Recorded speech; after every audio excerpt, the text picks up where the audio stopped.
మంచిదండి. ఆలస్యం చేయకుండా వాక్య ధ్యానంలోనికి వెళ్ళిపోదాం. పరిశుద్ధ గ్రంథం నుండి అపోస్తల కార్యములు 9వ అధ్యాయము 36వ వచనం నుండి 43వ వచనం వరకు ఈ వాక్య భాగాన్ని చదువుకొని ఈ పూట ఈ మాటలను మనము ధ్యానం చేసుకుందాము. అపోస్తల కార్యములు 9వ అధ్యాయము 36వ వచనం నుండి 43వ వచనం వరకు.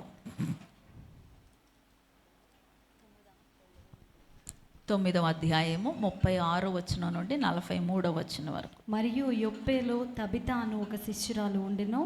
ఆమెకు భాషాంతరమున దొర్కా అని పేరు. ఆమె సత్క్రియలను ధర్మకార్యములను బహుగా చేసి ఉండెను. ఆ దినముల యందు ఆమె కాయిలా పడి చనిపోగా వారు శవమును కడిగి మేడగదిలో పరుండబెట్టిరి. లుద్ద యొప్పేకు దగ్గరగా ఉండుట చేత పేతురు అక్కడ ఉన్నాడని శిష్యులు విని అతడు తడవు చేయక తమ యొద్దకు రావాలనని వేడుకొనుటకు 2 మనుషులను అతని యొద్దకు పంపిరి.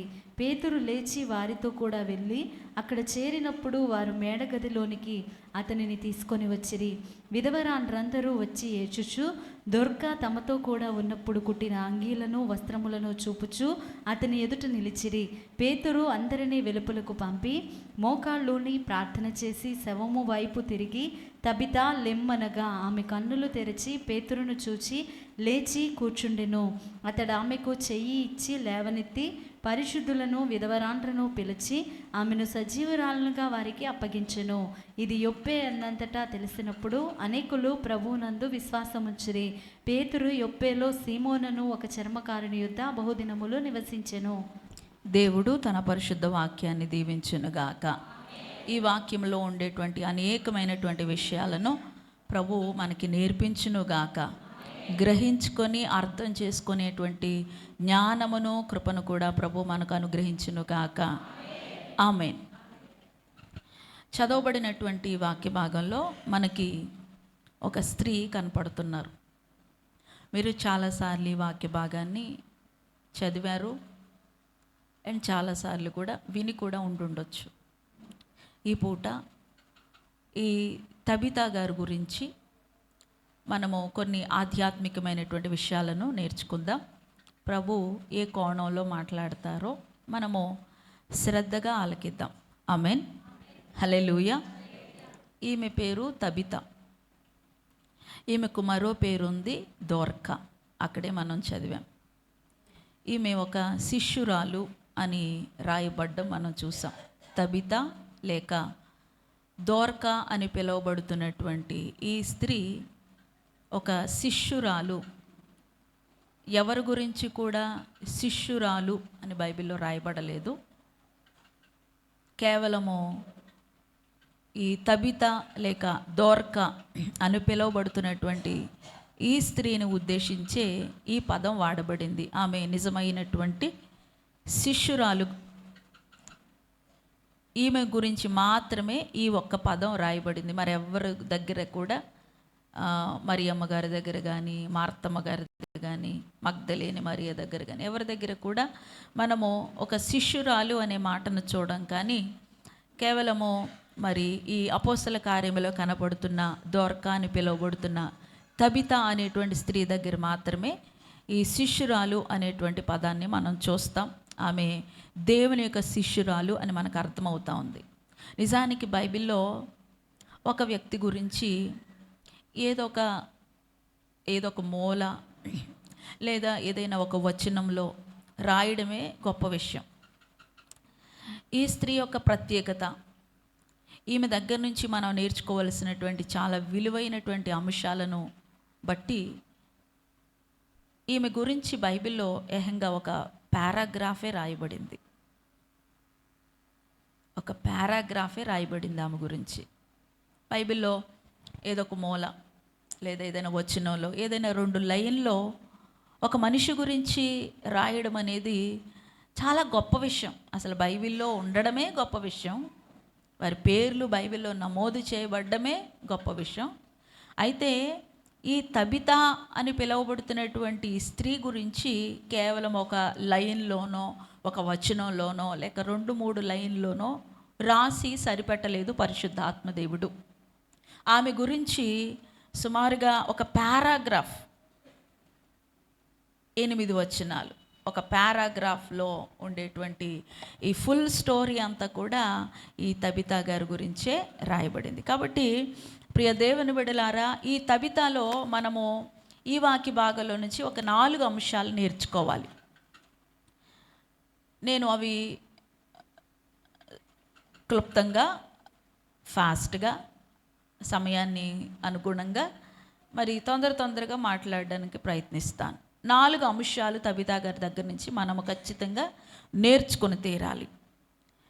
ఈమె తబితా లేక దోర్కా అని పిలువబడుతున్నటువంటి ఈ యొక్క స్త్రీ దగ్గర నుంచి మనం నేర్చుకోవాల్సిన మొట్టమొదటి పాఠం ఏంటంటే, ఆమె లోకానికి ఆకర్షించబడలేదు. బాగా వినండి, లేక రాసుకోండి, లేక నోట్ చేసుకోండి మనసులో. ఆమె లోకమునకు ఆకర్షించబడలేదు. ఎవరు? తబిత. ఎందుకు, ఎలాగ మనం ఈ మాటను చెప్పొచ్చు అని అంటే, మనం చదివినటువంటి వాక్య భాగంలో 36వ వచనం స్టార్టింగ్లో ఒక మాట మనం చూస్తాం. మరియు యొప్పేలో తబితా అను ఒక శిష్యురాలు ఉండెను అనే మాట మనం చదివాం. ఆమె ఎక్కడ నివాసం ఉంటుందో, ఆమె ఎక్కడ ఉంటుందో అనేటువంటి మాట ఇక్కడ మనం చూస్తూ ఉన్నాము. ఆమె ఊరు, ఆమె నివాసం ఉంటున్నటువంటి ప్రాంతం, మేబీ ఆమె పుట్టి పెరిగి ఆమె మరి స్థిరపడినటువంటి ప్రాంతం ఏంటి అని మనం చదువుకోగలిగినట్లయితే అది యుప్పే అని మనకు అర్థమవుతా ఉంది. దేవునికి స్తోత్రం. హల్లెలూయా, హల్లెలూయా. దానికి దీనికి ఎలాగండి, ఎలాగ మనం దాన్ని, ఆమె లోకమునకు ఆకర్షించబడకుండా ఎలా ఉంది అని మనం ఎలా నేర్చుకోవచ్చండి? అందరూ ఏదో ఒక ఊరిలో ఉంటారు కదా. మీరు అమలాపురంలో ఉంటారు, మీరేమో బెండమూరు లంకలో ఉంటారు, మీరు కొమరగిరిపట్నంలో ఉంటారు, మీరు ఇంకా రకరకాలైనటువంటి ప్రదేశాల్లో ఉంటారు. నేనైతే గొల్లగూడులో ఉంటాను. ఇందులో విశేషం ఏంటి? ఇంట్లో ప్రత్యేకత ఏంటి? ఎవరైనా ఎక్కడైనా ఉండాల్సిందే కదండి అని మనం అనుకోవచ్చు. కానీ ఈ యొక్క యుప్పేకి ఒక ప్రాముఖ్యత ఉంది. ఈ ఉప్పేకు ఒక ప్రాముఖ్యత ఉంది. ఏంటంటే, ఈ యుప్పే అనేటువంటి ఈ ప్రాంతము, ఈ ప్రదేశము ఒక వ్యాపార కేంద్రం. అంటే ఎక్కువగా వ్యాపారము జరిగేటువంటి ఒక కేంద్రం. అంటే ఇప్పుడు ఫర్ ఎగ్జాంపుల్ మీకు అర్థమయ్యేలా చెప్పాలంటే, ఈ యొక్క తూర్పు గోదావరి జిల్లాని, ఈస్ట్ గోదావరి జిల్లాని కోనసీమ జిల్లా అంటారు. ఇక్కడ మనకి కోనసీమ జిల్లా అనగానే ఇక్కడ ఏమి గుర్తొస్తాయి? ఇక్కడి నుంచి ఏమి వ్యాపారం ఎక్కువగా జరుగుతుంది అంటే, ఇప్పుడు చాలా వ్యాపారాలు వచ్చేసినాయి. అట్టుపళ్ళు వ్యాపారం అంటున్నారు, చెరుకుగడల వ్యాపారం అంటున్నారు, చెరువులు, చేపలు, రొయ్యలు, ఇవన్నీ ఇప్పుడిప్పుడు వచ్చినాయేమో. కానీ అసలు కోనసీమ అనగానే ఈ యొక్క కేంద్రము, ఇక్కడ ఏ వ్యాపారము కేంద్రంగా చేయబడింది అంటే కొబ్బరికాయలు, కోకోనట్. కోనసీమ జిల్లాని మరి ఆ విధంగా పిలుస్తారు. కొబ్బరికాయల వ్యాపారం ఇక్కడ ఎక్కువగా జరుగుతుంది. దేవునికి స్తోత్రం. హల్లెలూయా. అంటే అన్ని చోట్ల ఉండవా, అన్ని ఊర్లో ఉండవా అంటే ఉంటాయి. కానీ ఇక్కడ ఎక్కువగా ఎక్కడ చూసినా కొబ్బరి చెట్లు ఉంటాయి. ప్రతి ఇంటి దగ్గర ఒక కొబ్బరి చెట్టు ఉంటుంది. నేను కోనసీమకి వచ్చినటువంటి క్రొత్తలో నాన్నగారు చెప్పినటువంటి ఒక మాట నాకు ఎప్పుడు కూడా గుర్తుండిపోయింది. ఏంటో తెలుసా? మరి కోనసీమ జిల్లాలో ఉండేటువంటి ప్రజలు ఈ విధంగా అనుకుంటారంట, ఒక కొడుకున్నా లేకపోయినా పర్వాలేదు కానీ ఒక కొబ్బరి చెట్టు ఉంటే చాలు అని అనుకుంటారంట. ఎందుకంటే కొడుకు చూస్తాడో లేదో నమ్మకం లేదు, చూస్తే మంచిదేనండి, చూస్తాడో లేదో, పట్టించుకుంటాడో లేదో తెలియదు, కానీ కొబ్బరి చెట్టు మాత్రం మనం చనిపోయేంత వరకు కూడా మనల్ని పోషించేస్తుందిరా అని ఒక నానుడి కోనసీమ జిల్లాలో. ఒక నానుడి. అలాగే ప్రతి ఇంటి దగ్గర ప్రతి చోట కూడా మరి కొబ్బరి చెట్లు పెంచుకుంటారు. ఆ కొబ్బరికాయల వలన వచ్చే ఆదాయంతో చాలామంది కూడా పోషించబడతా ఉన్నారు అనడంలో కూడా ఎటువంటి సంశయము అనుమానం లేదండి. దేవునికి స్తోత్రం. అలాగా మన ప్రాంతానికి ఎలా అయితే కొబ్బరికాయల వ్యాపారం కేంద్రంగా చేయబడిందో, మరి యుప్పే అనేటువంటి ఆ ప్రాంతంలో కేవలం ఒక వ్యాపారమే కాదు.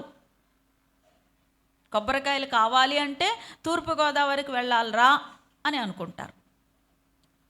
అలాగే యుప్పేకి ఉండేటువంటి ప్రాముఖ్యత ఏంటంటే ఏదో ఒక వ్యాపారమే కాదు, అన్ని రకాలైనటువంటి వ్యాపారాలకు, వస్త్రాలకు, ఇంకా గ్రాసరీకి, ఇలాగా ఎన్ని చెప్పుకున్నా సరే, ఏదైనా సరే అక్కడ మరి ఏదో ఒక వ్యాపారముతో లేదు కానీ కేంద్రంగా అన్ని రకాలైనటువంటి వ్యాపారాలకు కేంద్రంగా యుప్పే ప్రాంతం ఉంది. కాబట్టి చాలామంది యుప్పేలో ఉండడానికి ఇష్టపడుతూ ఉండేవారు. దేవునికి స్తోత్రం, హల్లెలూయా. ఇప్పుడు మనకి ఈ స్టేట్స్ డివైడ్ అవ్వకముందు, అన్ని మన యొక్క రాష్ట్రాలు డివైడ్ అవ్వకముందు, విడిపోకముందు మనందరికీ ఒక ముఖ్య పట్టణం ఏది అని అంటే, ఇప్పుడైతే తెలంగాణలోకి వెళ్ళిపోయిందేమో కానీ ఒకప్పుడు ఆంధ్రాలోనే ఉండేది కదా. ఏంటి మనకు అందరికి ముఖ్యమైన పట్టణం ఏంటి అంటే హైదరాబాద్ అని అనుమానం లేకుండా చెప్పేస్తాం. హైదరాబాదులో ఉండాలి, ఇక్కడ ఏమీ పనులు లేవు అనుకోండి, ఎక్కడికి హైదరాబాద్ వెళ్ళిపోదాం. చాలామంది ఇప్పటికీ కూడా తల్లిదండ్రులు వారి పిల్లల్ని అంటారు, ఎందుకురా ఇక్కడ ఉంటావు, అలా పని పాట లేకుండా అలా రోడ్ల మీద తిరుగుతావు, హైదరాబాదో పోయి ఏదో పని చేసుకో అంటే. హైదరాబాద్కి వెళ్ళినప్పుడు పనికి లోటు ఉండదు, ఏదో పని ఉంటుంది. అది చిన్నదా పెద్దదా అని తేడా లేదు, కానీ హైదరాబాద్ వెళ్ళిపోతే ఏదో పని ఉంటుంది. ఖాళీ లేకుండా అసలు ఒళ్ళి వంచి పని చేయాలనే ఆలోచన ఉండాలి, కానీ హైదరాబాద్ వెళ్తే ఏ పనైనా దొరుకుతుంది. కాబట్టి హైదరాబాద్ వెళ్ళిపోయి ఏదైనా పని చేసుకోరా అని అంటూ ఉంటారు. దేవునికి స్తోత్రం, హల్లెలూయా. చాలామంది పల్లెల నుంచి, చాలామంది మరి మారుమూల ప్రాంతాల్లో నుంచి వలస వెళ్ళిపోతూ ఉంటారు. హైదరాబాద్ వెళ్ళిపోయి అక్కడే కుటుంబంతో వెళ్ళిపోయి అక్కడే చిన్న చితక వ్యాపారాలు చేసుకుంటూ, చిన్న చితక పనులు చేసుకుంటూ అక్కడ ఉండడానికి ఇష్టపడతారు. ఎందుకంటే హైదరాబాద్లో ఉంటే సులువుగా బ్రతికేయచ్చు అనే ఒక ఆలోచన, ఒక ఉద్దేశం. హైదరాబాద్లో ఏదో పని ఉంటుంది, ఖాళీ ఉండే రోజు ఉండదు, కాబట్టి ఏదో పని ఉంటుంది, కాబట్టి ఈజీగా సులువుగా బ్రతికేయచ్చు అనేటువంటి ఒక ఆలోచనతో చాలామంది పల్లెల్లో ఉండేటువంటి వారు, మారుమూల ప్రాంతాల్లో ఉండేటువంటి వారు ఆ విధమైనటువంటి పెద్ద పెద్ద పట్టణాల్లోనికి వెళ్ళి ఉండడానికి ఇష్టపడతారు. అలాగే యొప్పేలో కూడా మరి ముఖ్య వ్యాపార కేంద్రం కాబట్టి అక్కడ అన్ని రకాలైనటువంటి వసతులు ఉంటాయి, కాబట్టి అన్ని రకాలుగా అభివృద్ధి చెందినటువంటి ప్రాంతం, కాబట్టి అన్ని రకాలుగా సంపన్నమైనటువంటి ప్రాంతం, కాబట్టి చాలామంది కూడా యుప్పేలో ఉండడానికి ఇష్టపడేవారు. ఎందుకంటే అక్కడ ఏదో పని ఉంటుంది, ఎలాగైనా బ్రతికేద్దాము అనేటువంటి ఆలోచనలతో యుప్పేలో ఉండడానికి ఇష్టపడేవారు.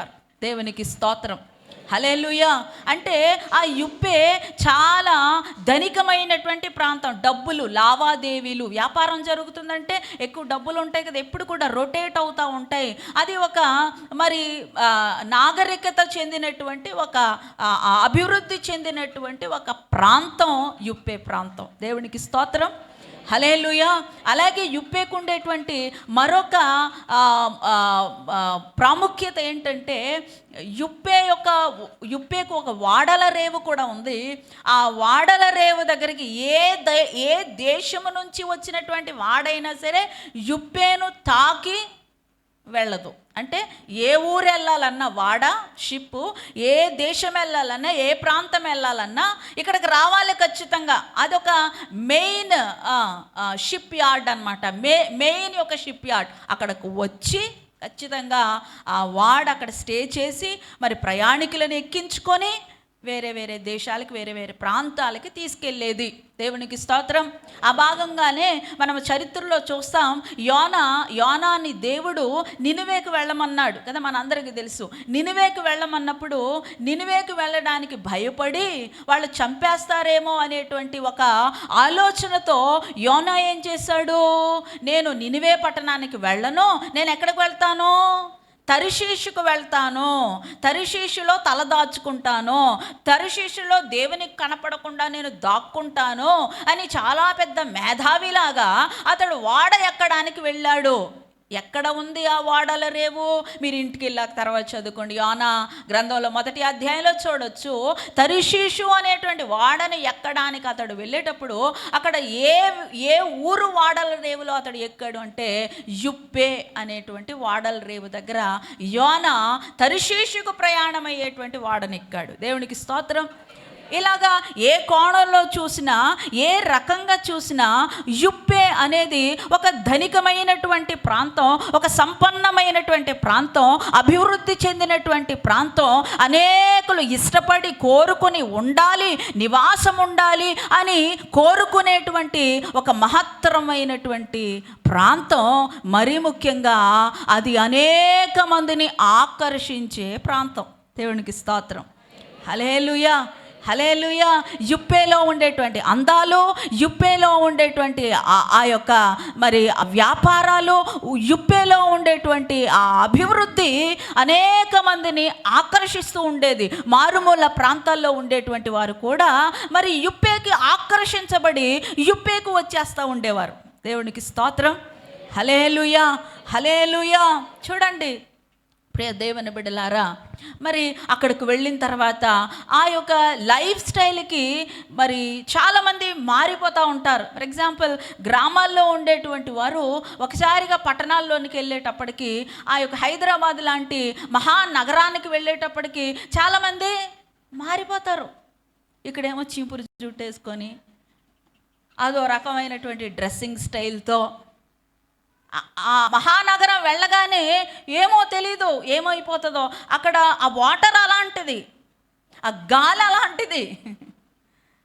కావాలని ఎవరో మారకపోయినా ఆ గాలి అలాంటిది, ఆ నీరు అలాంటిది. మనుషులని ఎవరినైనా సరే అలాగా మార్చేస్తుంది. దేవుని స్తోత్రం చెప్పండి. హల్లెలూయా, హల్లెలూయా. చాలామందిని మనం ట్రాన్స్ఫార్మ్ అవ్వడం అంటే చాలామంది అలాగా మారిపోవడం మనం చూస్తూ ఉంటాం. ఇక్కడ ఉన్నప్పుడేమో పల్లెటూరు మొద్దులాగా ఉంటూ మరి హైదరాబాద్ వెళ్ళిపోయిన తర్వాత హీరోయిన్ లాగా రెడీ రావడం మనం చూస్తూ ఉంటాం. తల కటింగ్ మారిపోతుంది, వే ఆఫ్ స్టైల్ మారిపోతుంది, డ్రెస్సింగ్ స్టైల్ మారిపోతుంది, చాలా అదో రకంగా మారిపోతూ ఉంటారు. దేవునికి స్తోత్రం. ఏంటంటే అక్కడికి వెళ్ళిన తర్వాత ఆ మనుషులను చూసినప్పుడు, ఆ మనుషులతో మాట్లాడుతూ ఉన్నప్పుడు, ఆ మనుషులతో మింగిల్ అవ్వాల్సి వచ్చినప్పుడు, ఆ విధంగా ఫస్ట్లో కొంచెం అలాగా ఉన్నా సరే మెల్లిమెల్లిగా ఏమవుతుంది? మార్చేస్తారు ఆ మనుషులు. అదేంటిలా ఉన్నావు, లంగా ఓణి వేసుకున్నావేంటి, పరికిణి లంగా వేసుకున్నావేంటి, చుడిదార్ లేదా నీకు, జీన్స్ లేదా నీకు, టాప్స్ లేవా నీకు, ఇంకేదేదో డ్రెస్లు ఉంటాయి కదా అవి లేవా నీకు అనేటప్పటికి, అమ్మో ఇవి వేసుకోకపోతే పాపమేమో, వాళ్ళలో కలవనేవారేమో అని చెప్పి ఏం చేస్తారు మనుషులు? అక్కడికి వెళ్ళిన తర్వాత మొదట్లో కొంచెం అలా ఉన్న మెల్లిమెల్లిగా మన యొక్క ఆచారాలను, మనం పెరిగినటువంటి ఆ పద్ధతిని మర్చిపోయి అక్కడికి వెళ్ళి మొత్తంగా వారిలో మింగిలైపోయి మారిపోతూ ఉంటారు. దేవునికి స్తోత్రం. ఇప్పుడు ఏం చేసింది? ఆ మహానగరము వీరిని ఆకర్షించి వారు కలిగి ఉన్నటువంటి ఒరిజినాలిటీని మార్చేసింది. వారు కలిగి ఉన్నటువంటి అసలైనటువంటి తత్వాన్ని, అసలైనటువంటి ఐడెంటిటీని ఏం చేసింది? ఆ మహానగరం మార్చేసింది. ప్రియ దేవుని బిడ్డలారా, అలాగే యుప్పే ప్రాంతంలోనికి మరి అనేక మంది వచ్చి ఆ యొక్క ప్రాంతంలో అనేక మంది ఆకర్షించబడి మారిపోయినటువంటి వారు కూడా ఉన్నారు. ఇక్కడ నేను చెప్పాలనుకున్నటువంటి మాట ఏంటంటే, యుప్పేలోనే పుట్టి, యుప్పేలోనే పెరిగి, యుప్పేలో నివాసం ఉంటూ, యుప్పేలో స్థిర నివాసం ఏర్పాటు చేసుకున్నటువంటి తబిత మాత్రం ఎప్పుడు కూడా యుప్పే యొక్క లోక ఆశలకు ఆమె లొంగలేదు. ఆమె వాటికి ఏ మాత్రం కూడా ఆకర్షించబడలేదండి. దేవుని స్తోత్రం చెప్పండి. హల్లెలూయా, హల్లెలూయా. ఆకర్షించబడలా.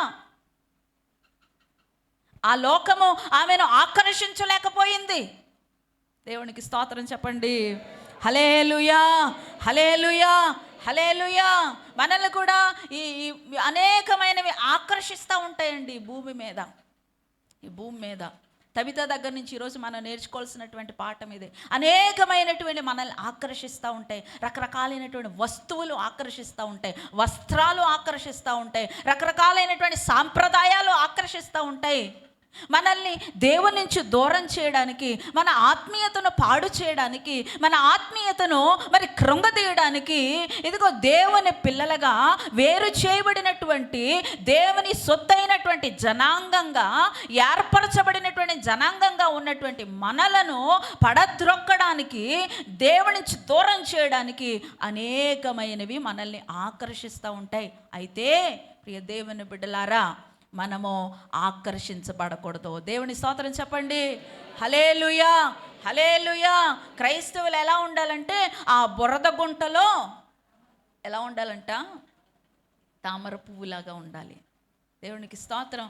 ఆ బురద గుంటలో నుండి వస్తుంది ఆ తామర పువ్వు లేక తామర ఆకు. ఏ మాత్రం కూడా బురదను అంటించుకోదు. తన యొక్క సహజ సిద్ధమైనటువంటి సువాసన ఏదైతే, ఆ పరిమళి ఏదైతే ఉందో అది తనలో నుంచి రానివ్వకుండా ఆపుకోదు. చుట్టూ బురద ఉన్నా సరే అది ఆ బురదలో నుంచి పైకి వచ్చి చక్కగా వికసిస్తుంది, పరిమళిస్తుంది.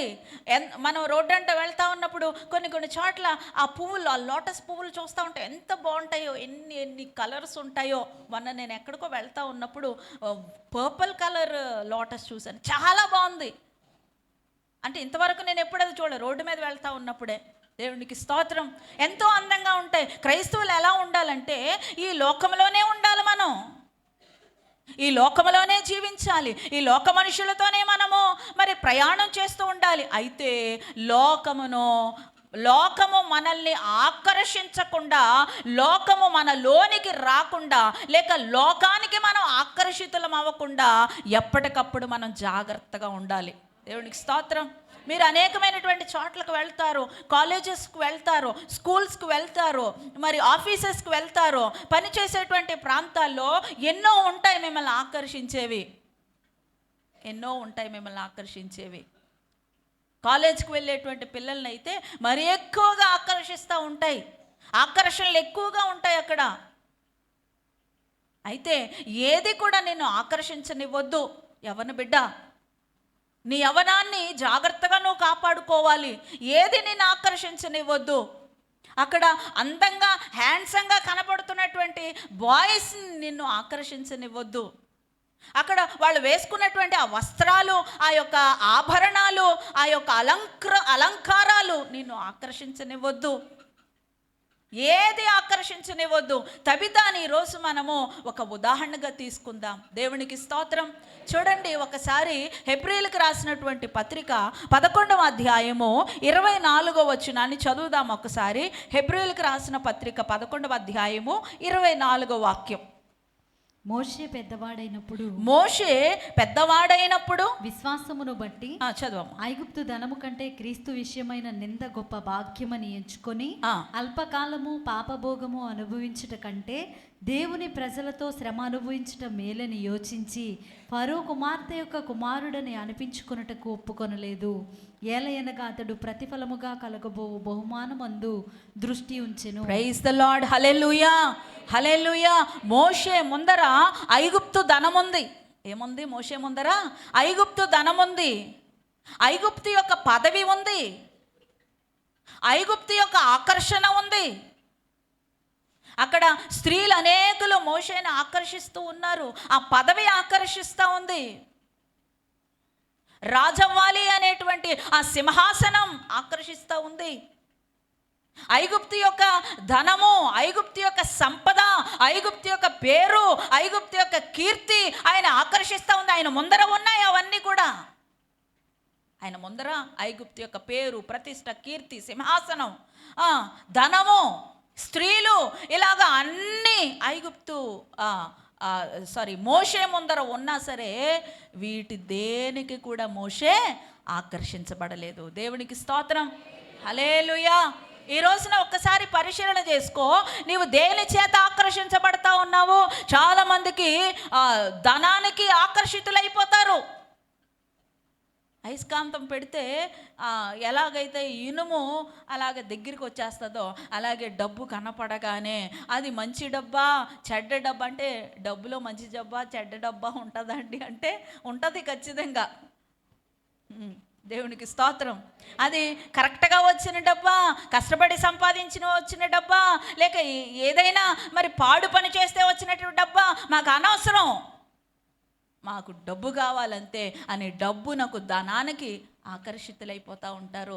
చాలామంది పేరుకి ఆకర్షితులైపోతారు, చాలామంది పదవులకు ఆకర్షితులైపోతారు, చాలామంది కీర్తి ప్రతిష్టతలకు ఆకర్షితులైపోతారు, చాలామంది మరి సంపన్నత స్థితినకు స్టేటస్కి మరి ఆకర్షితులైపోతూ ఉంటారు. ఇలాగా అనేకమైనటువంటి వాటికి ఆకర్షితులైపోతూ ఉంటారు.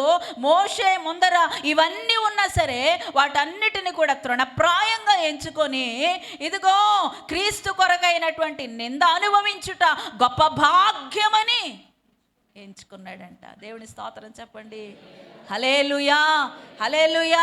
ఈ రోజున ఓ విశ్వాసి, ఓ క్రైస్తవుడా, నీవు దేవుని చేత ఆకర్షించబడతా ఉన్నావు. ఏది నిన్ను లాగుతుంది? ఏది నిన్ను ఆకర్షిస్తూ ఉంది? ఎవరు నిన్ను ఆకర్షిస్తున్నారు? కొంతమంది వ్యక్తుల చేత ఆకర్షించబడతారు, కొంతమంది మనుషుల చేత ఆకర్షించబడతారు, కొంతమంది బంధువుల చేత ఆకర్షించబడతారు, కొంతమంది పరిస్థితుల చేత ఆకర్షించబడతారు. అయితే ఈ రోజున నువ్వు దేని చేత ఆకర్షించబడతా ఉన్నావు? తబితాను ఒకసారి నువ్వు జ్ఞాపం చేసుకో, మోషేను ఒకసారి జ్ఞాపం చేసుకో, వారు ఆకర్షించబడలేదు. దానియేలును ఒకసారి జ్ఞాపం చేసుకో, దానియేలు రాజులు తినేటువంటి ఆహారము అతని ముందర ఉన్నా సరే దానికి ఆకర్షించబడలేదు. పంచభక్ష పరమాణాలు అంటారు కదా, అన్నీ అతను ముందర పెట్టారు. తినండి తినండి అంటే, లేదు నేను వీటిని ముట్టుకోను. ఆహారమునకు ఆకర్షించబడలేదు. చాలామంది ఆహారానికి కూడా, తిండికి కూడా ఆకర్షించబడతారు. తినాలి తినాలి తినాలి, ఏదో తినాలి, ఇంకా తినాలి. విగ్రహారాధన సంబంధమైనవి అయినా సరే నాకు ఇష్టమైతే నేను తినాలి అంతే. ఈ రోజున ఆహార విషయంలో నీకు ఒక కంట్రోల్ లేకపోతే, ఆహార విషయంలో నీకు ఒక మరి నిబద్ధత లేకపోతే, ఒక మరి కంట్రోల్ అనేది లేకపోతే ఆహారం కూడా నేను ఆకర్షిస్తుంది. దేవునికి స్తోత్రం. ఆహారానికి తిండికి మరి ఆకర్షించబడి ఎంతమంది పడిపోలేదు? ఏసావును చూడండి, కేవలం ఒక్క పూట కూటు కొరకే కదా ఏసావు తన ఆత్మీయ జీవితాన్ని పోగొట్టుకున్నాడు, తను దేవుడిచ్చినటువంటి జ్యేష్ఠత వాక్కును పోగొట్టుకున్నాడు. కాబట్టి తిండిని, ఆహారాన్ని అంత తక్కువ అంచనా వేయొద్దు. నువ్వు తిండికి ఎక్కువ ఆకర్షించబడి, ఆహారానికి ఎక్కువగా ఆకర్షించబడతా ఉంటే నీలో మత్తు చేరి, నిషా చేరి దేవుని నుంచి నిన్ను దూరం చేస్తుంది.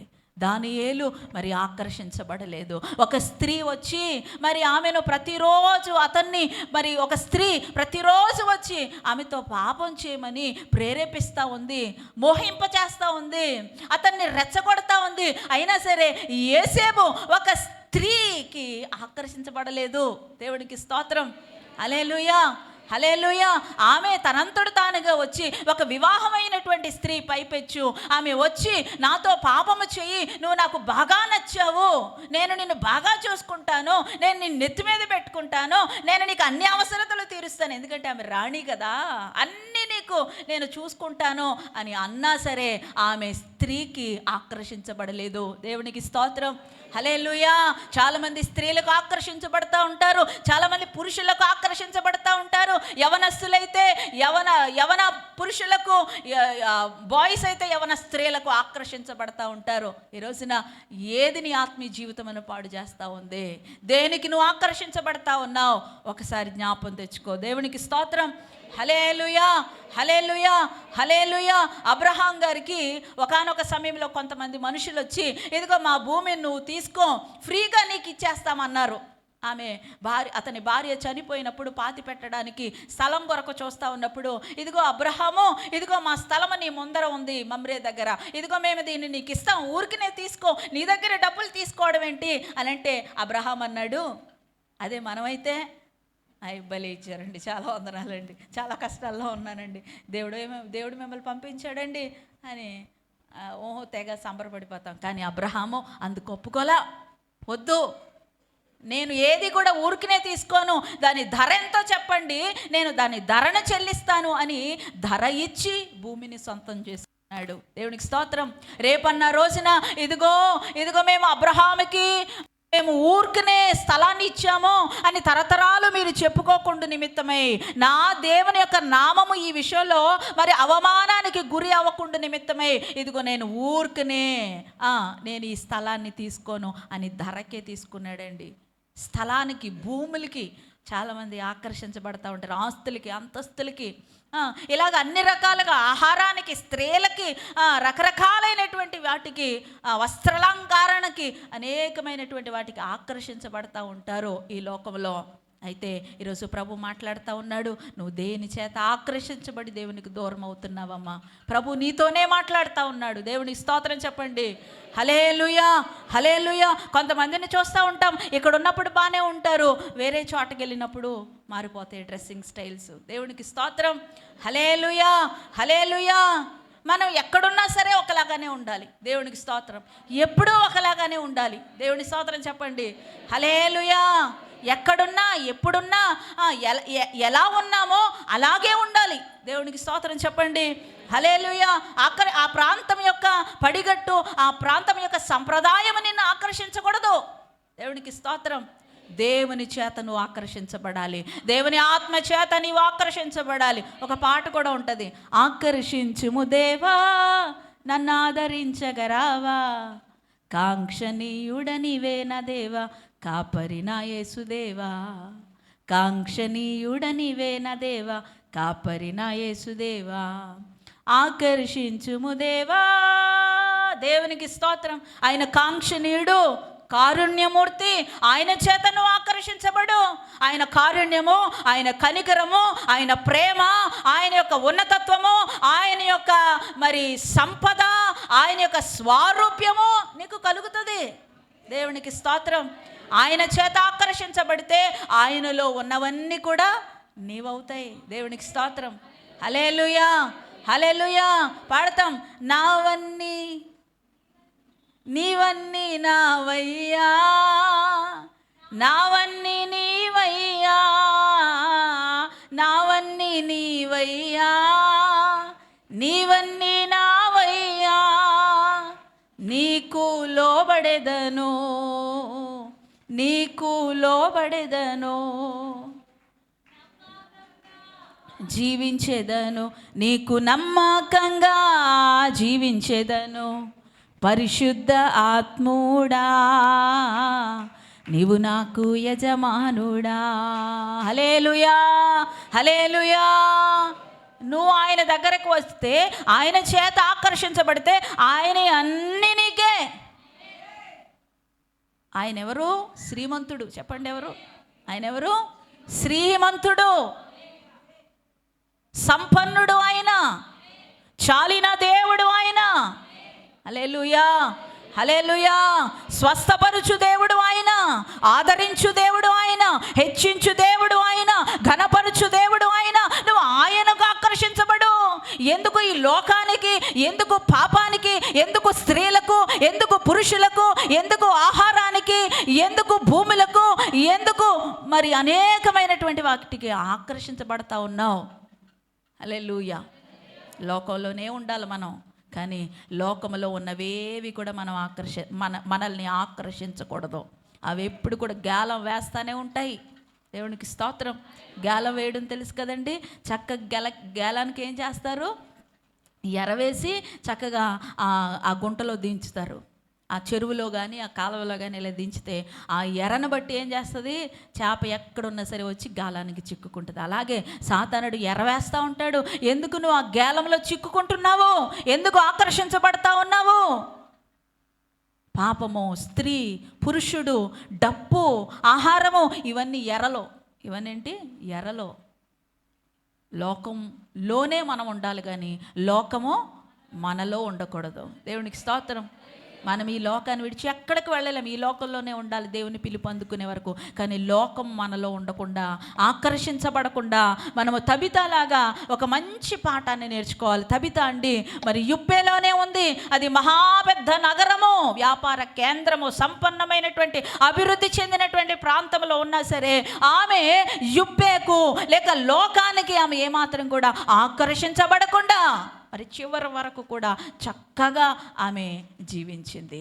ఆమె సత్కార్యాలు చేస్తూ ఉండేదంట, దాన ధర్మాలు చేస్తూ ఉండేది. ఆమె మంచి మంచి పనులు, సత్క్రియలు అంటే మంచి పనులు చేస్తూ ఉండేది. దేవునికి స్తోత్రం, హల్లెలూయా. ఇక్కడ ఉండాలి. ఇక్కడ ఉంటే మనం బురద గుంటలోకి వెళ్ళి కూర్చున్నా సరే ఆ బురద మనల్ని అంటుకోదు. ఇక్కడ లేకపోతే నువ్వు మందిరంలో ఉన్నా సరే, పరిశుద్ధాలయంలో ఉన్నా సరే నీకేముంటుంది? బురద అంటుకుంటుంది. దేవునికి స్తోత్రం. ఆమె యుప్పేలో ఉంది, కానీ ఆమె చేస్తున్న పని ఏంటి? మంచి మంచి పనులు చేస్తూ ఉండేది, దాన ధర్మాలు చేస్తూ ఉండేది, పేదవారిని మరి పరామర్శిస్తూ ఉండేది, పేదవారిని పట్టించుకుంటూ ఉండేది. దేవుని స్తోత్రం చెప్పండి. ఇక ఆలోచించి ఇక్కడ రెండో మాటలోనికి వెళ్దాం ప్రియ దేవుని బిడ్డలారా. రెండవదిగా ఆమె మరి ఆత్మీయ జీవితంలో చాలా బలమైనదిగా మనకు కనపడతా ఉంది ఈ వాక్య భాగంలో. దేవుని స్తోత్రం, హల్లెలూయా, హల్లెలూయా. చూడండి 20 యాక్ట్స్ కదా, అపోస్తల కార్యములు 9వ అధ్యాయంలో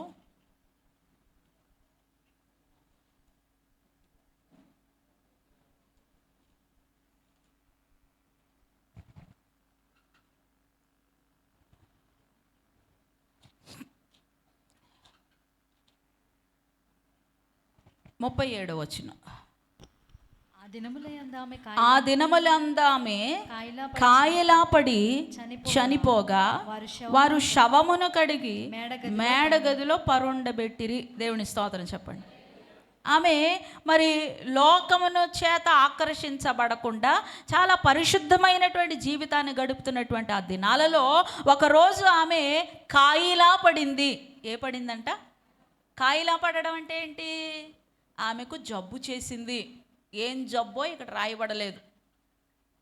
కాయిలా పడి ఆమె చనిపోయింది అనే మాటను కూడా మనం చూస్తున్నాం.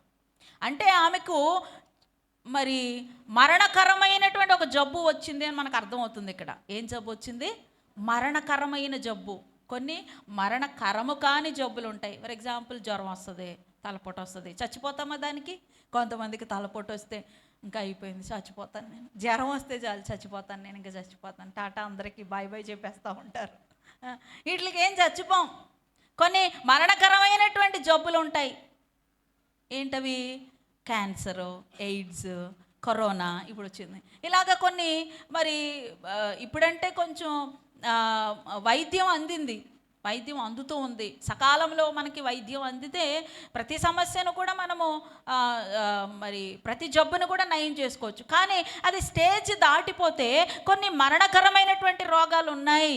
మరి ఏ రోగం వచ్చిందో మనకు తెలియదు, కానీ బీపీ వచ్చిందో, షుగర్ వచ్చిందో, థైరాయిడ్ వచ్చిందో, క్యాన్సర్ వచ్చిందో, మరి హార్ట్ స్ట్రోక్ వచ్చిందో, లేకపోతే కొలెస్ట్రాల్ వచ్చిందో. ఈ రోజున కొలెస్ట్రాల్ కూడా ఒక జబ్బే. కొలెస్ట్రాల్ వచ్చిందో, లేకపోతే కిడ్నీ ఫెయిల్యూర్ అయ్యిందో, లేకపోతే మరి గైనిక్ ప్రాబ్లమ్స్ వచ్చాయో, స్త్రీ కాబట్టి గైనిక్ ప్రాబ్లమ్స్ వచ్చాయో, లేకపోతే ఇంకేదైనా దీర్ఘకాలిక వ్యాధి ఆమెలో వచ్చిందో మనకు తెలియదు. కానీ మొత్తానికైతే ఆమెకు ఒక జబ్బు ఉంది. ఆ జబ్బు వలన ఆమె ఏమైంది? చచ్చిపోయింది. దేవునికి స్తోత్రం. మీకు అర్థమవుతుంది ఇక్కడ? ఆమె జబ్బుతో ఉంది. ఆమె ఎప్పటి నుంచో చనిపోకముందు కాయిలా పడ్డది. ఆమె జబ్బుతో దీర్ఘకాలికంగా బాధపడుతూ ఉంది. అయినా సరే ఆమె శరీరం బలహీనమైందేమో కానీ ప్రియ దేవుని బిడలారా, ఆమె ఆత్మ మాత్రం ఎక్కడ కూడా బలహీనం అవ్వలేదు. అందుకే చెప్తా ఉన్నాను, ఆమె శరీరంలో బలహీనురాలు కానీ ఆత్మలో బలవంతురాలు. దేవుని స్తోత్రం చెప్పండి, హల్లెలూయా చెప్పండి, హల్లెలూయా, హల్లెలూయా. బైబిల్లో ఎంతోమంది ఉన్నారు. మరి ప్రియ దేవుని బిడ్డలారా, పౌలు గారిని మనం చూద్దాం. పౌలు గారు కూడా నాకు ఒక ముళ్ళు ఉంది అని అంటాడు. ఆయన ముళ్ళు చేత బాధించబడ్డారు, శోధించబడ్డారు. ప్రభువా నన్ను బాగు చేయంటే ప్రభువారు ఏమన్నారు? నేను బాగు చేయను, నా కృప నీకు చాలా అన్నాడు. అంతే. దేవుని స్తోత్రం చెప్పండి, హల్లెలూయా. ఆయన ఆత్మీయ కుమారుడైనటువంటి తిమోతికి ఏం జబ్బు ఉంది? తిమోతి గారికి కూడా ఒక జబ్బు ఉంది. ఏం జబ్బు? కడుపు జబ్బు. చెప్పాను ఒకసారి, మీరు మర్చిపోయినట్టున్నారు. తీవ్రమైన కడుపు జబ్బుతో అస్తమాలో బాధపడతా ఉండేవాడు. కాబట్టి కాస్త పుచ్చుకో అన్నారు ఒకసారి ఆయన. దేవునికి స్తోత్రం. అప్పుడు చెప్పాను, మీకు మర్చిపోయారే, మళ్ళీ ఎప్పుడైనా చెప్తానులేండి. దేవునికి స్తోత్రం. హల్లెలూయా. ఇలా కడుపు జబ్బుతో తిమోతి బాధపడుతూ ఉండేవాడు. తరచుగా కడుపు జబ్బు, కడుపు నొప్పి, కడుపులో ఏం జబ్బో తెలియదు కానీ కడుపు జబ్బు అని మాత్రం రాయబడింది. ఇలాగా మరి శారీరకంగా బలహీనులయ్యారు తిమోతి గారు కానీ, మరి పౌలు గారు కానీ, అలాగే తబిత కానీ వారి ఆత్మలు మాత్రము బలవంతులు, ఆత్మలో బలవంతులు. దేవుని స్తోత్రం. హల్లెలూయా, హల్లెలూయా. ఈ రోజున మీలో ఇక్కడ చాలామంది బలహీనులు ఉండుండొచ్చు. బీపీలు, షుగర్లు, థైరాయిడ్స్, కిడ్నీ సమస్యలు, మోకాళ్ళ నొప్పులు, నడువు నొప్పులు, ఇలాగ ఒకటి కాదు, లిస్ట్ వేస్తే ఒక్కరిలోనే అన్నీ ఉంటాయి. దేవునికి స్తోత్రం. హల్లెలూయా. ఏదో ఒకటితో సరిపెట్టుకోం మనం. ఏమున్నాయంటే ఒకటితో సరిపెట్టుకునే శరీరం కాదు ఇది. మొత్తం పై నుంచి కింద వరకు అన్నిటికీ, ప్రతి ఆర్గని, ప్రతి అవయవానికి ఒక ప్రాబ్లం చెప్తాం మనం. ఒకవేళ శారీరకంగా నువ్వు బలహీనురాలవై ఉండొచ్చు, ఆ బలహీనతతో నువ్వు కొనసాగుతూ ఉండొచ్చు. ఒకవేళ ఆ బలహీనతతో చనిపోవచ్చు కూడా. దేవునికి స్తోత్రం. హల్లెలూయా.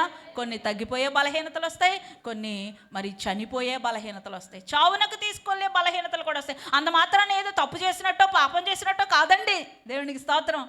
హల్లెలూయా, హల్లెలూయా. కరోనా వచ్చి చనిపోయారు, వాళ్ళు ఏదో పెద్ద పాపం చేశారంటే కాదు. దేవునికి స్తోత్రం.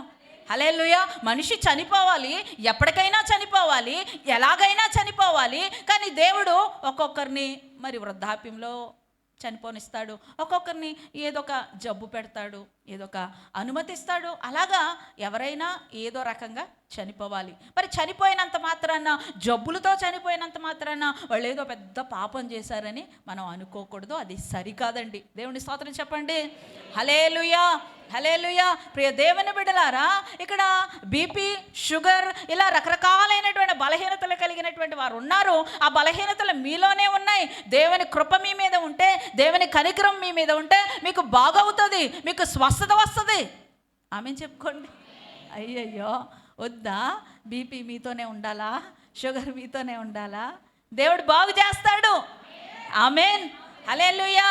బాగు చేయకపోయినా సరే పర్వాలేదు. హల్లెలూయా, హల్లెలూయా. ఇప్పుడు చెప్పరేంటి? ఆమేన్.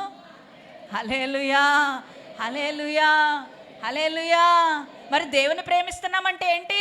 అదే, దేవుని నేను ప్రేమిస్తున్నానండి, చాలా ఎక్కువగా ప్రేమించేస్తున్నానండి, విపరీతంగా ప్రేమించేస్తున్నానండి, అంత ప్రేమిస్తున్నానండి, ఇంత ప్రేమిస్తున్నానని చెప్పడం కాదు. అది క్రియారూపంలో పెట్టడం అంటే ఏంటో తెలుసా? ఇదే. హల్లెలూయా, హల్లెలూయా. చెప్పండి, ఇప్పుడు మీరు నిజంగా దేవుని ప్రేమిస్తున్నారా? ఎంతమంది ప్రేమిస్తున్నారు? చేయి పైకి లేపండి ఒకసారి. ఎంతమంది దేవుని ప్రేమిస్తున్నారు? పైకి లేపండి. ఎత్తకపోతే ప్రేమించలేనట్టే. దేవుని స్తోత్రం. హల్లెలూయా. ఓకే, అందరూ ఎత్తేసారు ఆల్మోస్ట్. హల్లెలూయా, హల్లెలూయా. ఇప్పుడు మీకుండేటువంటి అప్పులు తీరిపోతాయి. హల్లెలూయా. మీకుండే జబ్బులు తొలగిపోతాయి, మీ సమస్యలన్నీ తొలగిపోతాయి. దేవుణ్ణి ప్రేమిస్తున్నారు కాబట్టి. హల్లెలూయా. ఒకవేళ అవేమి జరగకపోతే అప్పుడేంటి? ఇది నిజమైన ప్రేమ అంటే. ఇది నిజమైన ప్రేమ అంటే. జబ్బు తగ్గిపోతేనే, అప్పులు తీరిపోతానో, ఓ నేను ప్రేమిస్తున్నాను చెప్పడం అది అబద్ధపు ప్రేమ, కళ్ళబొల్లి ప్రేమ, కపట ప్రేమ. ప్రభువా, ఇందాక నేను ఒక మాట పాడాను. ఏంటది? ఏది జరిగినా స్తోత్రమయా, ఎవరు విడచినా స్తోత్రమయా, స్వస్థత రాకున్నా స్తోత్రమయా, విడుదల రాకున్నా స్తోత్రమయా, అప్పులు పోకున్నా స్తోత్రమయా, ఏది జరగకపోయినా స్తోత్రమయా. హల్లెలూయా, హల్లెలూయా. ఇది నిజమైన ప్రేమ అంటే. దేవునికి స్తోత్రం. హల్లెలూయా, హల్లెలూయా. సరే, అలాంటి శారీరక బలహీనతలతో మీరు కొనసాగుతా ఉన్నా పర్వాలేదు, దేవుడు తగిన సమయంలో బాగు చేస్తాడు. ఒకవేళ బాగు చేయకపోయినా పర్వాలేదు, కానీ మీ ఆత్మ మాత్రం బలహీనం అవ్వకుండా చూసుకోండి. హల్లెలూయా. ఇక్కడ బాహ్య రూపముగా కండలు తిరిగి ఉండడం ముఖ్యం కాదు, మంచి ఫిజిక్ మెయింటైన్ చేయడం ముఖ్యం కాదు. చాలా గ్లామరస్గా కనబడటం ముఖ్యం కాదు. ఏంటి ముఖ్యం? నీ ఆత్మ బలముగా ఉండడం ముఖ్యం. నీ ఆత్మ శక్తితో వర్ధిల్లుతూ ఉండడం ముఖ్యం. నీ ఆత్మ దినదినాభివృద్ధి పొందుకోవడం ముఖ్యం. నీ ఆత్మ ఫలింపులోనికి వెళ్ళడం ముఖ్యం. నీకు బీపీ తగ్గడం ముఖ్యం కాదు, నీకు షుగర్ తగ్గడం ముఖ్యం కాదు. దేవుడికి స్తోత్రం. హల్లెలూయా. నీకు పిల్లలకు పుట్టకపోవడం ముఖ్యం కాదు. దేవునికి స్తోత్రం. హల్లెలూయా. గర్భఫలాలు ఇచ్చినా ఇవ్వకపోయినా స్తోత్రం చెప్పండి. హల్లెలూయా, హల్లెలూయా. ఇంకొక మాట చెప్పనా, ఒకవేళ నీవు మరి జబ్బు తగ్గకుండా మరి కార్యాలు పొందుకోకుండా అలాగే ఉన్నావంటే నీవు ఇంకా ఆశీర్వదింపబడినటువంటి దానవు. దేవునికి స్తోత్రం. నీకు గర్భఫలం రావట్లేదు అని అంటే, నీకు నీ యొక్క సమస్యలు తొలగిపోవట్లేదంటే ఇంకా ఆశీర్వదింపబడినటువంటి దానవు. ఎందుకో తెలుసా? దేవుడు నిన్ను అనేకుల కొరకు ప్రార్థించేటువంటి ఒక చక్కని పాత్రగా దేవుడు నిన్ను ఉంచాడు. హల్లెలూయా, హల్లెలూయా. నువ్వు ఏ సమస్యలో ఉన్నావో గుర్తుపెట్టుకో. ఆ సమస్య నీకు జరగట్లేదు, అది నివ్వట్లేదు అనుకోండి, నీకు భారం వస్తుంది. ఆ నొప్పి ఏంటో నీకు తెలుస్తుంది. ఆ యొక్క సమస్యలో చిక్కుకున్నటువంటి వారు ప్రార్థించడానికి ఆ నొప్పి నీకంటే బాగా తెలుస్తుంది, ఆ బాధ నీకంటే ఎవరికి బాగా తెలుస్తుంది. అందుకు నీవు ఆశీర్వదింపబడిన వాడవు, అందుకు నీవు ఆశీర్వదింపబడినటువంటి దానవు. అనేకులకు ఆశీర్వాదకరంగా ప్రభు నిన్ను ఉంచాడు. అది మనసులో పెట్టుకో. దేవునికి స్తోత్రం. హల్లెలూయా. వెనుదిరుగు వారి యందు నా యొక్క ఆత్మ యందు సంతోషం లేదు అని దేవుని వాక్యం చెప్తా ఉంది. అది జరగలేదు, ఇది జరగలేదు, దేవుడు ఇది ఇవ్వలేదు, అది ఇవ్వలేదని చెప్పి వెనుదిరుగుతా ఉన్నావా? నీ యందు దేవుని యొక్క ఆత్మకి ఏమి లేదు, సంతోషం లేదు. ఏది జరిగినా, ఏది జరగకపోయినా, ఎవరు విడిచినా, ఎవరు ఉన్నా, ఏది ఉన్నా, ఏది లేకున్నా, ప్రభువా ఇదిగో నా ఆత్మను నేను బలంగా ఉంచుకుంటాను. హల్లెలూయా, హల్లెలూయా. చాలామంది ఒకరిని చూసి ఇలా అంటారు, మీకు 40 వచ్చేసినాయా, 50, ఇంకా బీపీ రాలేదా, మీకు ఇంకా షుగర్ రాలేదా? ఎంత అదృష్టవంతులండి మీరు అంటారు. ఈ బీపీ షుగర్లు వచ్చిన ఇప్పుడు వచ్చేసిందే నీకు అని. వాళ్ళు ఏదో పెద్ద తప్పు చేసినట్టు, ఏదో పాపం చేసినట్టే. మీకు బీపీలు వచ్చేసినాయా, షుగర్లు. ఈ బీపీలు షుగర్లు పాపం చేస్తే వచ్చేవి కాదండి, అది దానికి వేరే కథ ఉంది. దేవునికి స్తోత్రం. దానికి వేరే కథ ఉంది. ఏదో పాపం చేస్తే వచ్చేవి కాదు. మీకు బీపీ వచ్చేసిందా, షుగర్ వచ్చేసిందా, ఆ జబ్బా ఈ జబ్బా మీ అప్పుడే వచ్చేసిందా? అదే ఇంకా బీపీ షుగర్ రాలేదని వాళ్ళని చూసారనుకోండి, ఇంకా రాలేదో, మీకు ఎంతో అదృష్టవంతులోనండి, స్వీట్లు తినొచ్చు, అన్నీ తినొచ్చు, బాగా ఉండొచ్చు. అయితే వాళ్ళ అదృష్టవంతులు కాదు, వాళ్ళ అదృష్టవంతులు కాదు, బీపీ షుగర్ రాని వాళ్ళ అదృష్టవంతులు కాదు. ప్రియ దేవుని బిడ్డలారా, ఎదిగో ఆత్మలో బలవంతులైనటువంటి వాళ్ళు అదృష్టవంతులు, ఆత్మలో బలవంతులైనటువంటి వాళ్ళు భాగ్యవంతులు. దేవునికి స్తోత్రం. హల్లెలూయా, హల్లెలూయా. ఏమైంది? సంసోను గారికి కండలు తిరిగి ఉన్నాయి, పెద్ద పెద్ద కండలు, బలవంతుడు, కానీ ఆత్మలో బలహీనుడు. దేవునికి స్తోత్రం. కాబట్టి ఈరోజు తబిత దగ్గర నుంచి నేను మీకు నేర్పుతున్నటువంటి పాఠం ఏంటంటే, మీరు శరీరం బలహీనంగా ఉండొచ్చమ్మా, రకరకాల కారణాన్ని, లైఫ్ స్టైల్ని బట్టి, మరి మన యొక్క ఫుడ్ హ్యాబిట్స్ని బట్టి రకరకాలుగా మన శరీరాలు బలహీనం అవ్వచ్చేమో, అవితే అవ్వనివ్వండి, కానీ నీ ఆత్మను మాత్రం ఇప్పుడు కూడా బలహీనపడనివ్వద్దు. హల్లెలూయా. ప్రార్థన చేయి, ఆరాధన చేయి, వాక్య ధ్యానం చేయి, దేవునితో సహవాసం చేయి, సంఘ సహవాసం కలిగి ఉండు, దేవుని ప్రేమించు, నీ ఆత్మను మరి ఎప్పటికప్పుడు బలపరుచుకో. దేవునికి స్తోత్రం. హల్లెలూయా, హల్లెలూయా. సరేనండి, మూడవదిగా మనం చూద్దాం. మూడవ తబిత దగ్గర నుంచి మనం నేర్చుకోవాల్సినటువంటి పాఠం ఏంటంటే, ఆమెకు దేవుడిచ్చినటువంటి ఆ తలాంతును తుప్పు పట్టనివ్వలేదు.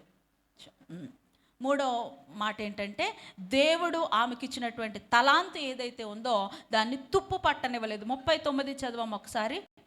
పేతురు లేచి వారితో కూడా వెళ్ళి అక్కడ చేరినప్పుడు వారు మేడగదిలోనికి అతనిని తీసుకొని వచ్చిరి. విధవరాండ్రందరూ వచ్చి ఏడ్చుచు దోర్కా తమతో కూడా ఉన్నప్పుడు కుట్టిన అంగీలను వస్త్రములను చూపుచు అతని ఎదుట నిలిచిరి.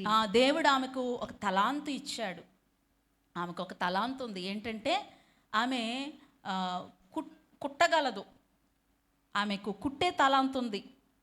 తనకి ఇవ్వబడినటువంటి ఆ తలాంతును ఏం చేసింది? ఆమె అంగీలను కుడుతూ అనేకులకు, పేదవారికి, విధవరాండ్రికి వస్త్రాలు దానం చేస్తూ ఉండేది. ఒక సేవకుడు అంటాడు, ఏమంటాడు తెలుసా, ప్రభువా నన్ను కరిగిపోని, నన్ను నీలో కరిగిపోని, కానీ తుప్పు పట్టనివ్వద్దు ప్రభువా అంటాడు. దేవునికి స్తోత్రం, హల్లెలూయా. మనం ఏదైనా ఒక వస్తువు తెచ్చుకున్నాం, దాన్ని వాడకుండా పక్కన పెట్టేస్తే ఏమవుతుంది? తుప్పు పట్టేస్తుంది, రస్ట్ పట్టేస్తుంది. అలాగా చాలామంది జీవితాలు కూడా, చాలామంది ఆత్మీయ జీవితాలు కూడా, చాలామంది తలాంతులు కూడా ఏమైపోయినాయి తెలుసా? తుప్పు పట్టేసాయి. ఆమె చేతిలో ఒక చిన్న సూది ఉంది, సూది అందరికీ తెలుసు కదా, నీడిల్, సూది. సూదితో ఆమె యొక్క తలాంతును సానపెట్టింది. దేవునికి స్తోత్రం. ఏనాడు కూడా ఆమె సూదికి తుప్పు పట్టనివ్వలేదు. దేవుని స్తోత్రం చెప్పండి, హల్లెలూయా. అయితే ఈరోజు ప్రభు నేను ప్రశ్నిస్తూ ఉన్నాడు, మరి నీకు ఇచ్చినటువంటి తలాంతులు తుప్పి పట్టాయా లేకపోతే సానబడుతున్నాయా? హల్లెలూయా, హల్లెలూయా, హల్లెలూయా. దేవుడు నాకు ఏ తలాంతు ఇవ్వలేదండి అని మాత్రం అనొద్దు, అని మాత్రం అనొద్దు. నువ్వు మనిషివైతే నీకంటూ ఒక తలాంతు ఉంది. కొంతమందికి ఒకటి కంటే ఎక్కువ తలాంతులు ఉన్నాయి. హల్లెలూయా. నువ్వు మనిషివైతే, మనిషే కదా అందరూ, హల్లెలూయా, నీకు ఒక తలాంతు ఉంది. ఆ తలాంతు నువ్వేం చేయాలి? దేవుని కొరకు సానపెట్టి వాడాలి.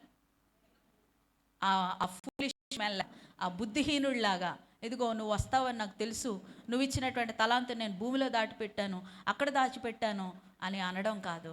దేవునికి తలాంతు ఇచ్చినప్పుడు దాన్ని 5 ఇస్తే 10 చేయి, 2 ఇస్తే 4 చేయి, 1 ఇస్తే 2 చేయి. అంతేగాని దాన్ని అలాగా తుప్పు పట్టనివ్వద్దు. దేవుని స్తోత్రం చెప్పండి, హల్లెలూయా. నీకు పాడే తలాంతు ఉందా? పాడు. కొంతమందిని చూస్తూ ఉంటాం, మంచిగా పాటలు పాడే తలాంతు ఉంటుంది, పాడరు. పాటలు రాని వారికి, అసలు తలాంతే లేని వాళ్ళు ఉండరు, కానీ వాళ్ళు పాడడానికి ఉబలాట పడిపోతూ ఉంటారు కదా. దేవునికి స్తోత్రం. రాసెత్తుని బట్టి దేవుని స్తోత్రం చెప్దాం, హల్లెలూయా. వాళ్ళకి పాటల తలాంతు లేదు, పాడలేరు, శ్రావ్యంగా పాడలేరు, లయబద్ధకంగా పాడలేరు. అయినా సరే ఉబలాట పడతా ఉంటారు. తీరా పాటలు పాడే తలాంతు ఉన్న వాళ్ళేమో గమ్మును కూర్చుంటారు. దేవునికి స్తోత్రం, హల్లెలూయా. చదివే తలాంతు ఉంది. ఎందుకు చదువు? దేని కొరకు? విద్య దేని కొరకు? ఇక్కడ ఎంతమంది చదువుకున్నారో ఒకసారి చేతులు పైకెత్తండి. కనీసం నేను 5వ క్లాస్, నాకు చదవడం రాయడం వచ్చండి అన్నవారు చేయి పైకెత్తండి, పైకెత్తండి. ఎందుకంటే ఈ గుంపులో ఎవరు చదువుకున్నారు, నాకేం అర్థం అవుతుంది? దేవునికి స్తోత్రం. చదువుకున్న బ్యాచ్ పిల్లలందరూ పక్కన ఉన్నారు, కానీ ఎప్పుడు లేట్గానే వస్తారు. దేవునికి స్తోత్రం. ఏ రోజు నేను తొంగి చూస్తాను, ఎవరన్నా వస్తారేమో వాక్యం చదివేద్దామని. ఎందుకు? దేని కొరకు మనకి చదువు? దేనికి డిగ్రీలు? ఉద్యోగం చేయడానికా? డబ్బులు సంపాదించడానికా? దేవుని కొరకు వాడకుండా నీ విద్య దేని కొరకు? దేవుని కొరకు వాడకుండా నీ జ్ఞానం దేని కొరకు? దేవుని కొరకు వాడకుండా నీ స్వరం దేని కొరకు? హల్లెలూయా, హల్లెలూయా, హల్లెలూయా. ఒక పాట కూడా ఉంటుంది, ఏంటమ్మది?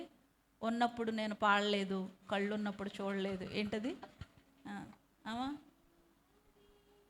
దేవునికి మహిమ కలుగునుగా. నాకు కనులు ఉన్నంత వరకు,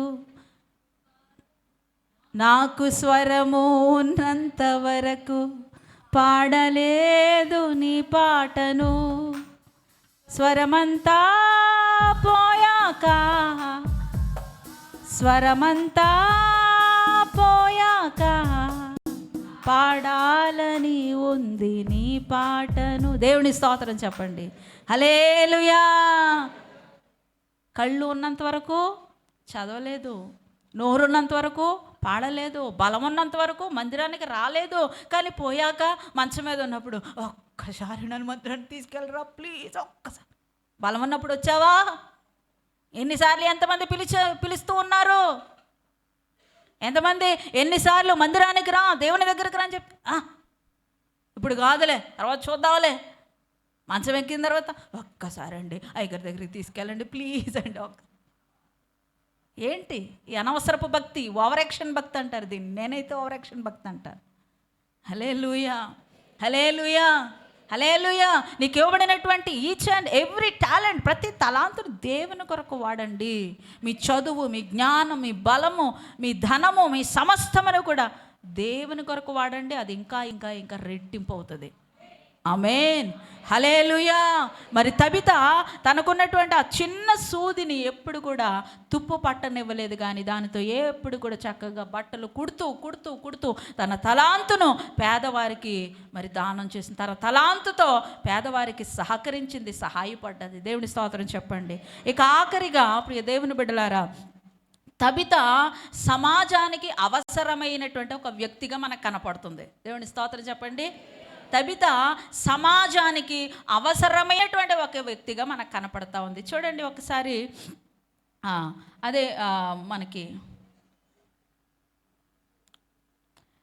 39 మరొకసారి చదవము. 39:40.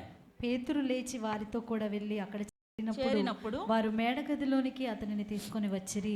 విధవరాండ్రందరూ వచ్చి ఏడ్చుచు దొర్కా తమతో కూడా ఉన్నప్పుడు కుట్టిన అంగీలను వస్త్రములను చూపుచు అతని ఎదుట నిలిచిరి. పేతురు అందరినీ వెలుపలికి పంపి మోకాళ్ళుండి ప్రార్థన చేసి శవము వైపు తిరిగి తబిత లెమ్మనగా ఆమె కన్నులు తెరిచి పేతురును చూచి లేచి కూర్చుండెను. ఆమె కాయిలా పడి జబ్బు పడి చనిపోయింది. చక్కగా కడిగేసి ఆ బాడీని ఒక మేడగదిలో పెట్టి పేతురుని తీసుకొచ్చారు. పేతురు వచ్చి రాగానే అక్కడ అందరూ విధవరాండ్రు, మరి పేదవాళ్ళందరూ కూడా సమూహంగా చేరి కూడి వాళ్ళందరూ కూడా ఏడ్చుచు, చాలా బిగ్గరగా ఏడ్చేస్తూ, ఇదిగో ద్వారక మాతో ఉన్నప్పుడు మాకు కుట్టించినటువంటి అంగీలు ఇవి, వస్త్రాలు ఇవి అన్నీ కూడా పేతురుకు చూపుతూ అతని ఎదుట మోకాళ్ళు ఊనారంట. ద్వారక చనిపోవడం మాకు ఇష్టం లేదు, ద్వారక బ్రతికి ఉండడం, లేక తబిత బ్రతికి ఉండడం మాకు ఇష్టం. ఆమె ఇదిగో నాకు ఈ అంగి కుట్టించింది, నాకు ఈ వస్త్రం కుట్టించింది అని అందరూ కూడా ఏడుస్తూ మరి పేతురు ముందర మోకాళ్ళు నిన్నప్పుడు పేతురు ఒక ఆలోచన వచ్చింది. దేవుని స్తోత్రం. నిజానికి చనిపోయినటువంటి ఆ బాడీ దగ్గరికి, ఆ శవాన్ దగ్గరికి పాస్టర్ గారు ఎందుకు వస్తారు? పరదేశులమో ప్రియులారా అనే పాట పాడేసి అన్ని కార్యక్రమాలన్నీ కూడా ముగించేసి తీసుకెళ్ళి భూస్థాపించడం చేయడానికి కదా పాస్టర్ గారు వస్తారు. దేవునికి స్తోత్రం. ఆ పని చేసి వెళ్ళిపోవాలి. ఇక్కడ పేతురు గారు సరే ఏదో కొన ప్రాణం ఉందేమో బ్రతికించడానికి వచ్చాను, కానీ ఆమె చనిపోయింది కదా, ఇప్పుడు నేనేం చేయగలను? రండి అందరము కూడా ఈ బాడీని తీసుకెళ్ళి భూస్థాపిత కార్యక్రమం పరిశుద్ధంగా చక్కగా క్రమంగా చేద్దామని ఆయన అనలా. ఎప్పుడైతే ఆ స్త్రీలందరూ కూడా మరి ఏడుస్తూ ఉన్నారో, విధవరాండ్రందరూ కూడా ఆమెను బట్టి బాధపడుతూ ఉన్నారో, ఆ సన్నివేశాలను చూసి పేతురుకు ఒక ఆలోచన పుట్టింది. నేను భూస్థాపిత కార్యక్రమం చేసి వెళ్ళకూడదు, ఇంకేదన్నా చేయాలి. ఈమె బ్రతికి ఉంటే ఇంకా సమాజానికి చాలా అవసరపడుతుంది. దేవునికి స్తోత్రం. ఈమె బ్రతికి ఉంటే ఇలాంటి పేదవారికి, ఇలాంటి విధవరాలకి ఇంకా ఎంతో అండదండగా ఉంటుంది, ఎంతో సహకారిగా ఉంటుంది. కాబట్టి ఈమెను నేను బ్రతికించాలి అని అనుకొని ప్రభువు పేరట మోకరించి ప్రార్థన చేసి తబిత లెమ్మనగానే ఆమె లేచింది, బ్రతికింది. ఆమెను తీసుకొచ్చి అక్కడ ఉన్నటువంటి ఆ ప్రజలకు అప్పగించినట్లుగా కూడా మనకి వాక్యంలో కనపడుతుంది. దేవునికి స్తోత్రం. హల్లెలూయా.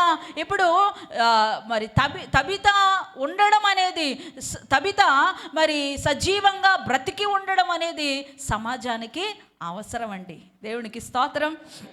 హల్లెలూయా, హల్లెలూయా, హల్లెలూయా. కొంతమంది అసలు ఎందుకు బ్రతుకుతారో అర్థం కాదు. ఒకసారి అసలు నేను బ్రతికి ఉండడం ఎవరికైనా అవసరమా? ఒకసారి ప్రశ్న చేసుకో. దేవునికి స్తోత్రం. హల్లెలూయా. మనం ఉండడం మన ఇంటికిని, మన వాళ్ళకిని, మన సంఘానికిని, మన సమాజానికిని అవసరంగా, అత్యవసరంగా ఉండాలి. అలాంటి బ్రతుకు బ్రతకాలి. దేవునికి స్తోత్రం. హల్లెలూయా. ఎలాంటి బ్రతుకు బతకాలి?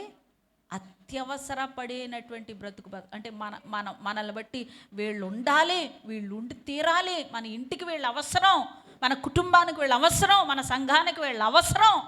అలాంటి బ్రతుకు బ్రతకాలి. హల్లెలూయా, హల్లెలూయా. అసలు కొంతమందిని చూస్తే అసలు ఎందుకు బతుకుతారు? వాళ్ళ భార్యకి అవసరపడరు, పిల్లలకి అవసరపడరు, కుటుంబానికి అవసరపడరు, బంధువులకి అవసరపడరు, సంఘానికి అవసరపడరు, దేనికి అవసరపడరు. ఒక్కరికి మాత్రం అవసరపడతారు. ఎవరికండి? ఓటు వేసుకునే వాళ్ళకి, ఓటు అడిగే వాళ్ళకి. ఎవరికి? ఒక్కరికి మాత్రం అవసరపడతారు. పడతారు వాళ్ళు, ఓటు అడిగే వాళ్ళు బతుకున్నారు కదా. ఆయన ఎలాంటి వాడైనా గడ్డం పట్టుకొని అయిపు చేతులు పట్టుకుని కాళ్ళు నీ ఓటు నాకే, నీ ఓటు నాకే అని అడగడానికి మాత్రమే పనికొస్తాడు వాడు. ఇక దేనికి పనికిరాడు. భార్యకు పనికిరాడు, భర్తలకు పనికిరారు, కుటుంబానికి పనికిరారు. ఏంటి ఇలాంటి బ్రతుకు? మనం బ్రతికామంటే మన వాళ్ళకి, పోనీ సమాజానికి, సంఘానికి ఒక పక్కన పెడదాం. ఫస్ట్ మొదట నీ ఇంటికి నువ్వు అవసరంగా మారాలి. నీ ఇంటి వారు నువ్వు అవసరం నాకు అనుకునే విధంగా, నువ్వు లేకపోతే ఎలాగా, ఈ ఇల్లు ఎలాగా, నేనెలాగా అనే విధంగా అంత అవసరపడే ఒక బ్రతుకు మనం బ్రతకాలి. దేవునికి స్తోత్రం. అలాగే కేవలం స్వార్థపరులుగా మన ఇంటి వారికి మాత్రమే మన పరిమితం అవ్వకుండా దేవుని సంఘానికిని, దేవుని యొక్క రాజ్యానికిని, అలాగే సమాజానికి కూడా ఒక ఉపయోగకరమైనటువంటి, అత్యవసరమైనటువంటి వ్యక్తిగా మనం బ్రతకాలండి. తబిత అలా బ్రతికి చూపించింది. దేవునికి స్తోత్రం. హల్లెలూయా. కాబట్టి ఈరోజు ప్రియ దేవుని బిడ్డలారా, 4 విషయాలు మనం నేర్చుకున్నాం తబిత గురించి. ఆమె మరి లోకానికి ఆకర్షించబడలేదు, కానీ దేవునికి ఆకర్షించబడింది.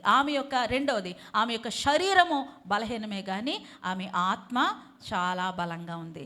3, ఆమె యొక్క తలాంతుకు తుప్పు పట్టనివ్వకుండా తలాంతును ఆమె చక్కగా వాడుతూ అనేకులకు సహకారిగా ఉండింది. 4, మరి ఆమె సమాజానికి ఒక ఉపయోగకరమైనటువంటి, అవసరమైనటువంటి ఒక వ్యక్తిగా ఆమె జీవించింది. కాబట్టి ఈ తబిత దగ్గర నుంచి మనం నేర్చుకున్న ఈ ఆత్మీయ పాఠాలన్నీ కూడా మనం మనసులో ముద్రించుకొని వాటి ప్రకారంగా మరి మనం జీవించి నడుచుకోవడానికి ప్రయత్నాలు చేద్దాము. ఆ విధంగా ప్రభు యొక్క సహాయము మనందరికీ కూడా నిండుగా మెండుగా అనుగ్రహించబడునుగాక. పరిశుద్ధుడైన మా దేవ, ఈ ఉదయకాల సమయంలో మీరు ఇచ్చిన లేఖన భాగాల్ని మా హృదయాల్లో స్థిరపరచండి. కేవలం వినువారు మాత్రంగా ఉండకుండా విన్నటువంటి ప్రతి మాటను బట్టి నాయన ఆలోచించి గ్రహించుకొని ప్రతి మాటను కూడా అనుసరించి ఆచరణలో పెట్టగలిగినటువంటి ఆత్మ సహాయమును, జ్ఞానమును, ఆత్మ నడిపింపును దయచేయమని యేసు నామములో ప్రార్థిస్తున్నాము తండ్రి. ఆమేన్. అందరికీ వందనాలండి. మరొక ప్రాముఖ్యమైనటువంటి విషయం, దయచేసి కానుకలు పట్టే ముందు